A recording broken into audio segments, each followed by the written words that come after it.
নাকি দ্বিতীয় স্বর্গ নাই। ধর্মে আল্লাহ করে হইলে না। এই তকদির কয় জেলার, কয় দেশ, কয় জেলার এই নাম আছে।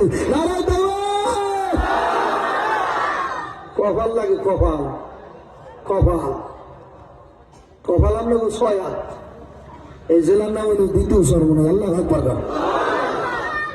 আল্লাহ নবী সাল্লাল্লাহু আলাইহি ওয়াসাল্লাম ডাক দিয়ে বলতেছে, আব্দুর রহমান নামের সাহাবী, এ কথা বলবি না। সবসময় কোলের ভিতরে বাজান বিড়াল লইয়া হাঁটা চলা করতো। কিছু মানুষ দেখবেন বিড়ালের খুব মহব্বত করে, এইটা জায়েজ আছে। সুবহানাল্লাহ। বিড়াল মহব্বত করবি, বিড়ালের একসাথে ভাত খাওয়াবি, বিড়ালের লালা তোর ভাতে বলে অসুবিধা নাই, কোনো নাফাক হয় না, অপবিত্রতা হয় না। প্রয়োজনে বিড়াল তোর কম্বলের ভিতরে নিয়ে একসাথে ঘুমাবি, তোর গায়ে কোনো দুষ্কৃতি জিনিস থাকতে পারে না। আল্লাহ আকবার।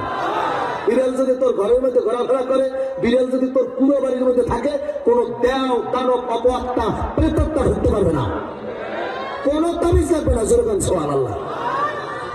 কুত্তা বলতে পারবি না, কুত্তা ভালো বাড়ির বাইরে থাকবে, ও ঘরের ভিতরে ঢুকতে পারবে না, কারণ ও ঘরের মধ্যে ঢুকলে পুরো জায়গাটা সাথে সাথে নাফাক হয়ে যায়। কথা না, এই জন্য বাজান দেখতে বলবো, পর্দার অন্তরালের মা বোন দেখতে বলবো, আল্লাহর বান্দারা, পর্দার অন্তরালের মা বোনরা, ও যুবক